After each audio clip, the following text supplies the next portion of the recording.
2025年嘅呢個金九銀十，我國全國持續市道暢旺，就連我從事嘅大灣區市道亦都唔例外。正當我同一位朋友 K 女士聊天樂極之際呢，亦都得悉 K 女士一個真實故事，值得喺度同大家分享，從而作出一個簡單嘅分析同埋反思嘅。K 女士咧已經喺大半年前咧從香港搬到中山定居，並且繼續佢嘅悠閒退休生活。咁物以類聚咧，佢嘅一啲好朋友，包括係芝女士咧，相繼地好似佢咁樣，一樣咁喺中山睇盤，一樣咁樣做比較，一樣咁落訂金，然後又然後。就喺今年6月一次樓盤參觀活動裏邊，一位地產中介趁住我朋友 K 女士去洗手間之際咧，佢突然間上前話俾芝女士聽，就話客人如果付咗團購費嘅話，開發商就會平啲售出嘅單位俾佢。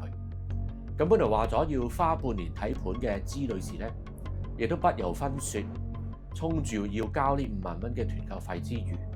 隨後嘅過程包括認購書咧，亦都花咗唔需要1小時就已經完成。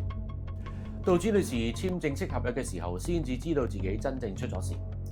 正式合約裏邊並沒有寫明呢5萬蚊嘅團購費係包括咗喺總樓價之內嘅，而呢5萬蚊咧係交咗俾呢位中介啦。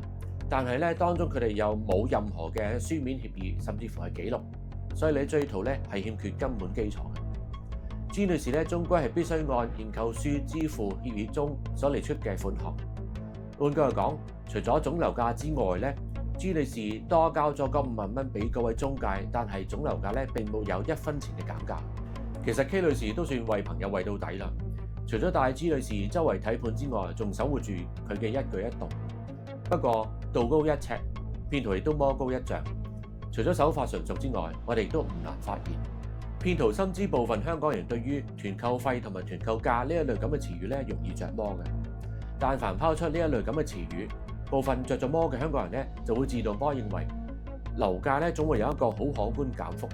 於是咧就乜都唔使寫，更加唔使解釋，自以為心照不宣咁樣搞掂。第二，老生常談啦，金錢交易一定要同地產發展商直接進行嘅，否則既冇寫明條款，亦都冇任何嘅交收憑據。喺當今咁講究法律依據嘅社會嚟講，法律都幫你唔到。冇錯，或者壓低總價的而且確係大部分準買家嘅臨場策略，但係與此同時，好容易會俾騙徒睇穿。因此，團購費呢啲咁樣嘅招來，往往會為準買家帶嚟沉重同埋致命嘅一擊。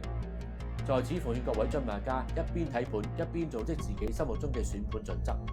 咁樣但凡有任何衝擊出現嘅時候，準買家心中都會有個譜，並且能夠抵禦衝擊，甚至乎能夠有效阻止自己跌入類似呢啲咁樣嘅低價陷阱。